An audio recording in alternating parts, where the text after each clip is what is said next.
ట్రంప్కు shock ఇచ్చిన అమెరికన్లు. America అధ్యక్షుడిగా బాధ్యతలు చేపట్టిన నాటి నుంచి డొనాల్డ్ ట్రంప్ తీసుకుంటున్న నిర్ణయాల పట్ల అమెరికా ప్రజలు పెద్ద ఎత్తున రోడ్డుపైకి వచ్చి నిరసనలు తెలుపుతున్నారు. అమెరికా అధ్యక్షుడిగా బాధ్యతలు చేపట్టిన నాటి నుంచి డొనాల్డ్ ట్రంప్ అనూహ్య నిర్ణయాలు తీసుకుంటూ పాలనలో దూకుడుగా ముందుకెళ్తున్నారు.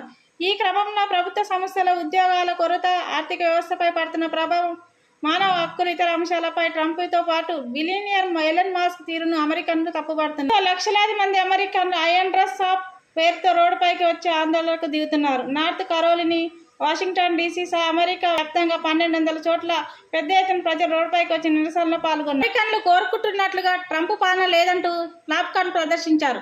ఉద్యోగుల తొలగింపు, సామాజిక భద్రత, పరిపాలన, ప్రాంతీయ కార్యాలయాల మూసివేత, వలసదారుల పరిష్కరణ, లింగ మార్పిడి, వ్యక్తుల రక్షణ, ఆరోగ్య కార్యక్రమాల నిధుల కొరతపై ప్రజలు తమ ఆగ్రహాన్ని వ్యక్తం చేస్తున్నారు.